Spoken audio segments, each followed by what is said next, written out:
All right. Good to see everybody. Jordan, good to see you. Great This to is see you, man. episode 2 of our conversation style videos. We need a good name for that. If anybody has some good ideas, put something in the comments. Which, speaking of, we got a couple of homework things that I wanted to bring up real quick before we get to what we wanted to talk about. Number one being, we did receive several comments asking for early competition footage of Jordan, aka Baby Horse Jordan. I think you need to do some digging, try and track down some of that. I know where it is. All right, well then I'm just saying. Well, I know where some of it is. There's some IBJJF stuff that's out there, but that was when I got like 16-year-old Jordan IBJJF. That was when I was in the men's division. For some reason, they let me do that. I don't know why. I mean, for the same reason that Kakuto changed their rules to allow you to compete outside of the youth divisions. So, yeah, I could potentially release some of that. I'm hoping saying people would let's forget. do that. We want to do something for the people that have been, loyal. It's been longtime viewers that have been requesting that, but we have had a lot of requests in the comments and then in person. I've had people ask me too, which actually leads right into the other interesting homework thing I wanted to bring up. I was looking at some of our analytics. Do you know what video on YouTube has brought in the most outside viewers? Like Back people tech. who weren't already, what? Is it your back? Mm-mm. Wait. It is the Japanese necktie video. Is really? Almost entirely not people who were subscribed. Yeah. Huh. I wonder why. I guess that search. I guess the search for Japanese necktie. Yeah, because all the people that randomly search Japanese necktie. Dude, I'm not saying that that's the explanation. I'm just saying that that's what I'm just saying what I was told or what I saw. What else do you do on a random Saturday night than search Japanese necktie? I mean, how's the night going? That sounds like a good place to end the night. All right, so we've got some questions. I know you were bringing the questions today. Yeah. First thing that I wanted to bring up is wishing well and a speedy recovery to Chris Weidman. That was a horrific injury. Yeah, that was hard to watch. Yeah, is it Weidman? That was nuts. I've heard it both ways. I've heard Weidman. I think I've heard commentators say it both ways. How do you say it? I thought it was Weidman. Yeah, I also got Weidman from you.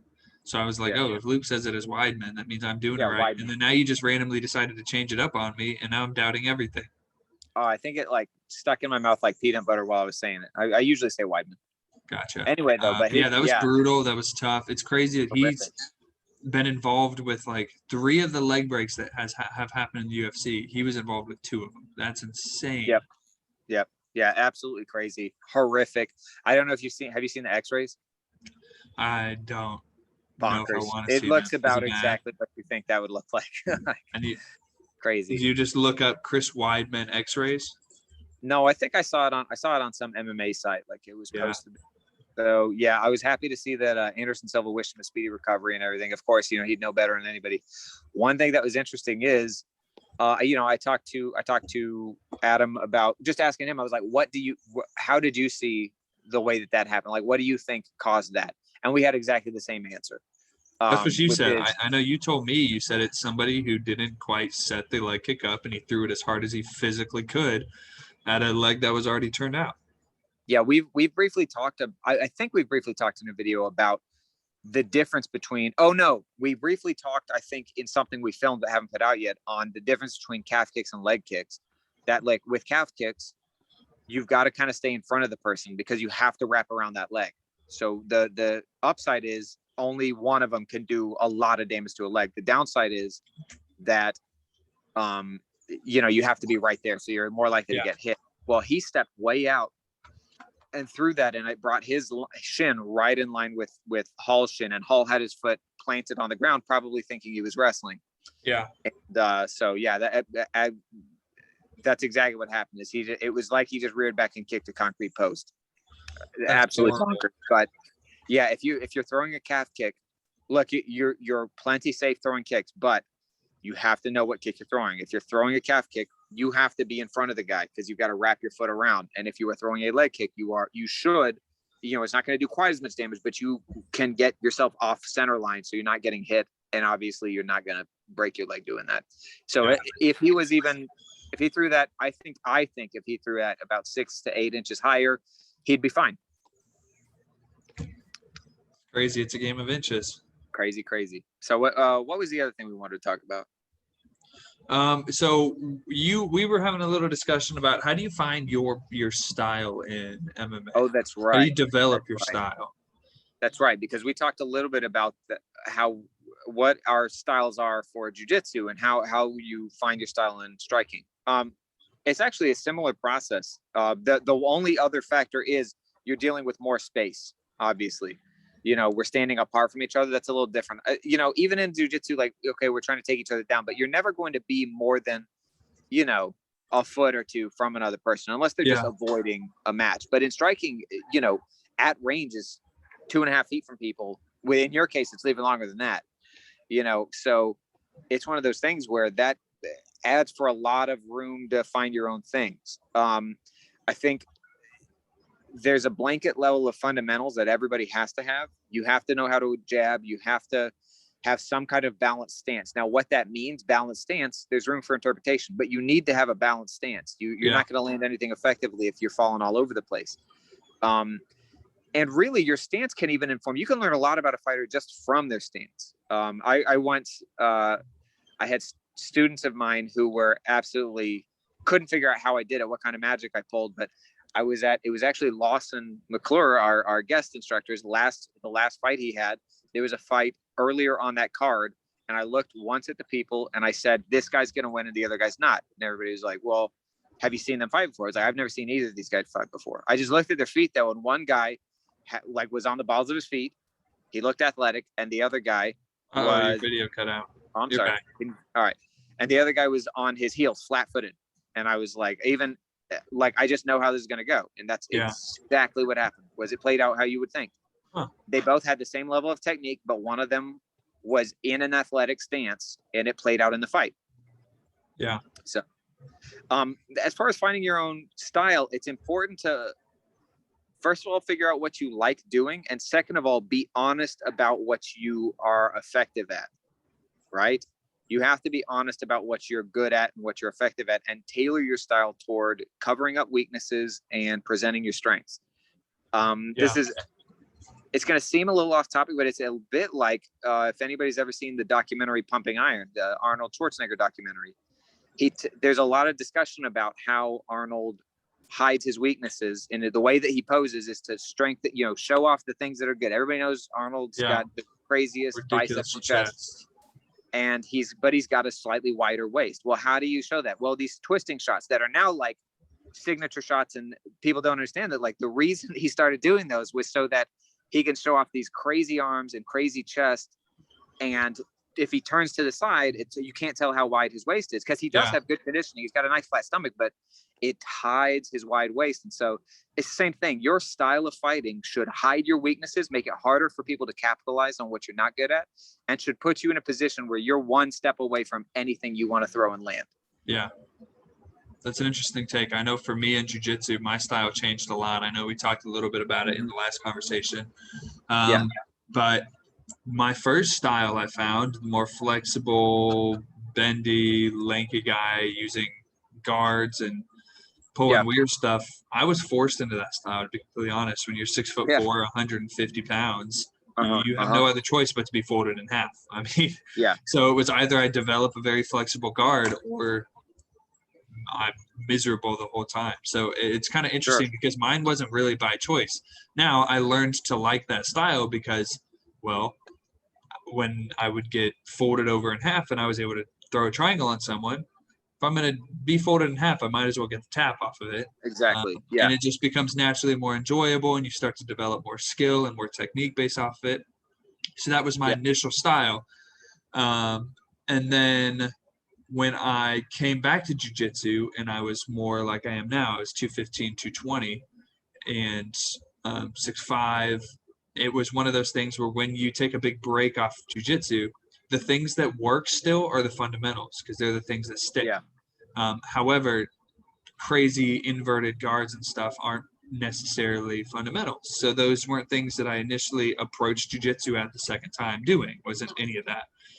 And I saw myself having a lot more success rate with knee throughs and with all of these other techniques that weren't really second nature to me beforehand, but because now my build was so different, they were. So really my style just became whatever works for me. And which largely, kind of like you were saying, was dependent on my body type. My body type changed tremendously between the two goes at the sport, that my style was completely different. Now I still have flexibility when I need it, or I can activate that flexible guard when I need to. But man, it's a whole lot nicer that you can breathe while you're wrestling someone. Absolutely. You know, I think that speaks volumes though about like again, what you were saying is like your body type changed. I think that there's a level of like honesty with yourself of being like, I can pull this other stuff off. It's important for me to challenge my comfort zone. It took me too long to do that in MMA. I don't think it's any secret that like I developed a really aggressive MMA guard because I had no wrestling skills and I did it wrong. Like, and now I've shored some of that up. I'm a better defensive wrestler, but like I spent so many years having to figure out how to fight effectively because it was like, if you've ever, you remember you had that truck, I think it was, and it was like, you took it to a mechanic at some point and they were like, who like put this truck together? Like it was like chicken wired to the alternator. Exactly. It was multiple vehicles put together enough to work. Well, that's kind of how my MMA game was until like very recently. Was I developed a good guard because I couldn't wrestle, and I developed this thing to tack on because I wasn't good at that thing. And like, that's not the way to do it. Eventually I made it work, but like, there's no need for you to flounder for 3 years and just not be good until you like can piece enough pieces together. So I recommend everybody else, like, shore up your weaknesses, and also like you were almost talking about, is like, be honest with yourself too. If you see, you know, it's too frequently that I see like newer guys to striking do the same thing that people do in jiu-jitsu, which is they see a move or a fight will end in a certain way, like a spinning attack or something crazy, a big head kick, you know, and suddenly they're like, oh, well, that looks cool, I want to do it. There'll be these like, you know, you'll see these 5'4" dudes trying to throw head kicks against 6 feet tall guys, and it's like, that's fine. Or people try who, you know, you get guys who are like wrestlers and they're like, oh, I like that. I saw so-and-so land that spinning back kick. But it's like, you have a completely square stance. You're not one step from landing a turning side kick or a spinning back kick. Like, you need to figure out whether this works in your game or not. Because here's the thing is, if you have to give something up between all of your wrestling from your nice squared up stance where you can get underneath people so easily, or you gain this a really nice turning side kick, don't give up your wrestling. You're already so good at that. So like, you also have to be honest. There's stuff I've had to cut out of my game because it just doesn't belong. So there's an element of that, of like, be truthful about what you're most effective at, what you can do. And if you land it, you know, if you can figure out how it fits cleanly with something else you're doing, okay, then it belongs in your game. But if not, then don't do it. The other thing is, be willing to lose rounds to build your skill set. You've got to be willing to do that. That's hard to do in jiu-jitsu because nobody likes getting squished. It's way harder to do in striking because no one likes getting hit. No one likes getting hit. But you're going to when you're going to be in some fight or some tournament. Someone's going to put you in that position. If you have no experience there, it's going to be a miserable experience. Well, it's not even that. Is if you're serious about building a skill, then like, you have to make yourself vulnerable to do that. Is a great example is I have a student, James, if you're listening, shout out. And he was rangy and he had decent movement to begin with, but he decided he wanted to like get good at head movement. And there's only one way to get good at head movement, is you got to get hit. So you have to try and pick up that timing and stuff like that. And he did a great job of like checking his ego and being like, I'm just going to lose like a lot of rounds moving my head to defend things. And sure enough, he checks his ego. He's like losing a bunch of rounds. But after about a month and a half of doing that, after 2 months, guys are starting to have trouble hitting him. Guys are overcommitting on stuff. He's finding that guys, you know, he's slippery now. He's got that timing down, and it's so much easier for him to stay out range and not get hit, and all the advantages that come with being able to move your head. So it's one of those where like, to a degree, like, you just have to bite the bullet and check your ego, which is a big thing anyway. Is like the same thing with, you should not count wins in the gym. Because then you're not going to make yourself vulnerable enough to really put yourself out there and try things. And you ought to, honestly, I always try I call it the move of the day. Anytime Kenny teaches something, I attempt it over and over. for the rest Yeah, of I'll that. typically do Here's the that too. thing. Do I implement that into my game permanently? Sometimes. There's probably a 10% chance. Sure. I mean, to be completely honest. But you It's can't all know whether really it good belongs there or stuff. not. Yeah, and Yeah. sometimes I try it, and I'm able to land it a couple times. But it's like, man, I had to force that more. And I keep trying it, and it becomes easier. And I'm like, I like it. That just doesn't play into, because it's not just, oh, you get into this position, you do this move and this move. It's, if he teaches something that I'm like, oh man, I can think of a really good transition off of the game I already work into that submission or that position, Sure. then I'll work it all the time. Like I know for me, I know how to do Americanas. I can land Americanas if I want to. They're just so much more work than I want to do. Like, Yeah. I will never incorporate a bunch of Americanas into my game. Yeah. But you have Doesn't to make sense for what you're doing. No, it's just in my aggressive stance is I don't squeeze in and stay real tight. I'm more distance and athletic, shooting darces and stuff like that off a neon belly. You can't hop from a neon belly into an Americana and play the close game a quick second. So that's how I also find my game now is I just train whatever he teaches. Every class, I'll just go for what he teaches. And I found some really cool nuggets and some really good stuff to add to my game because I tried something that I would have never tried before and was like, ooh, I actually like that. But that goes along with losing matches. Like I'm going to go for something not natural to me. It's not going to work. And someone's going to tap me in the gym. And if I'm counting wins. Yeah. And you have to be okay with that. Yeah. That's great.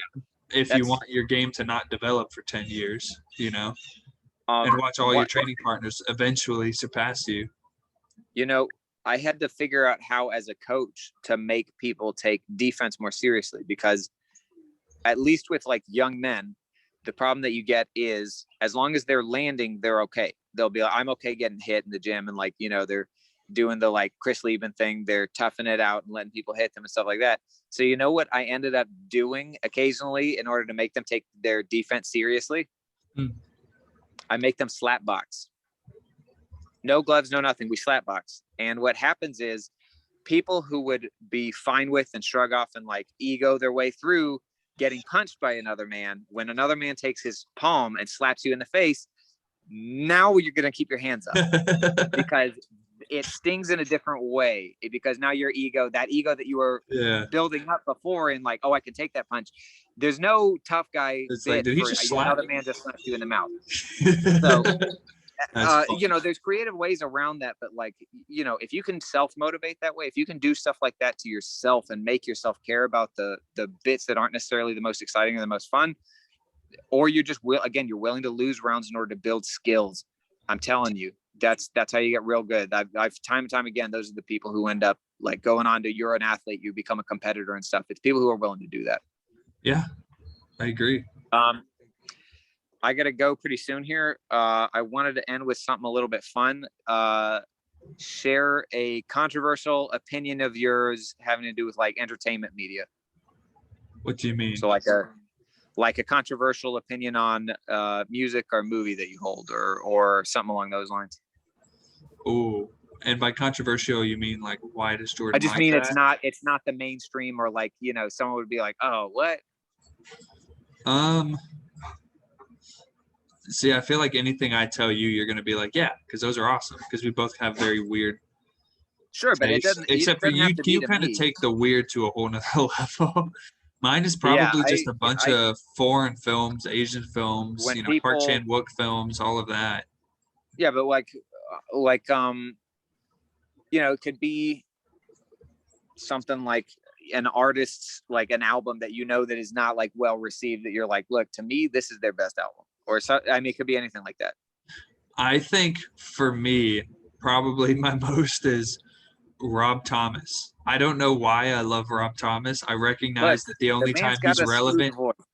I get that. And objectively speaking, I'm like, why did I think he was so ridiculously stop eating the plant? No.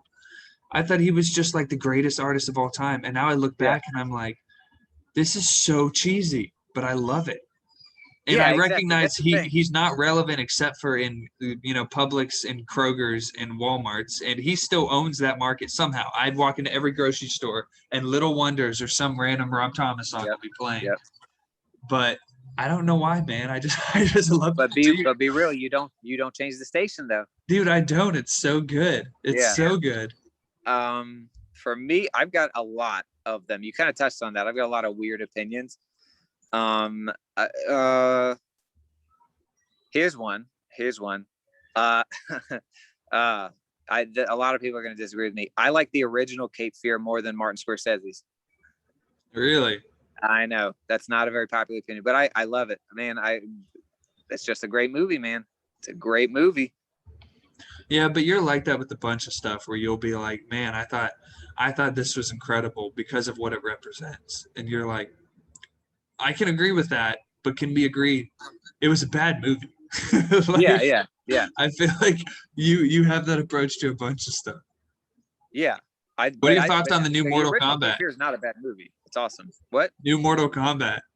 What did I think about it? I thought it was fun. I mean, really? I mean, I thought it was very fun, but I also knew what it was going to be.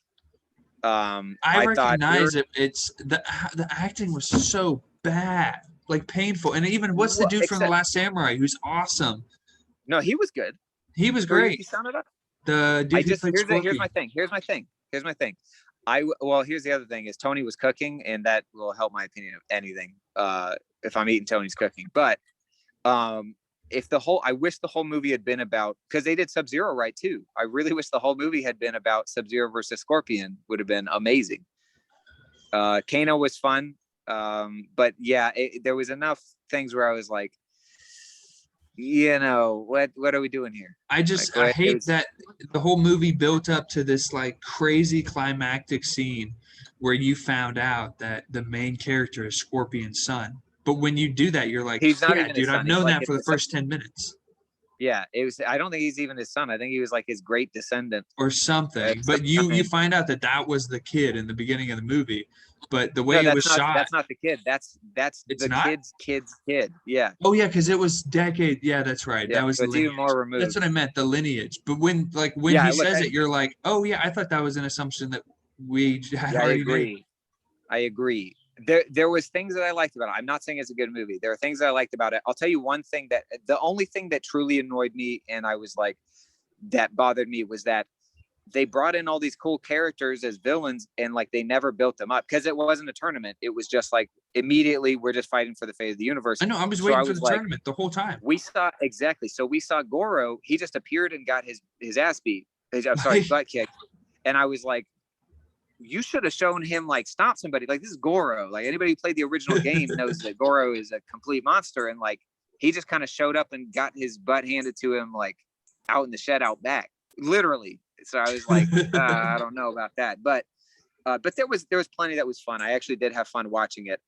It's just not going to be in my favorite movies. I still don't know if I like it more than the original. And the original is my Rob Thomas movie, where I know it's cheesy.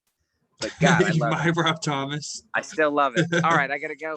All right, man. I'll see you. Thank you guys for joining. Like, subscribe, share it, comment, and we will talk to you guys next week. Or you'll actually see the last Hit Bump episode on Friday. Hit Bump episode on Friday, a different way to utilize it for positional drills. And then next week we kick off Luke's rear leg kick series, so stay tuned for that. Absolutely.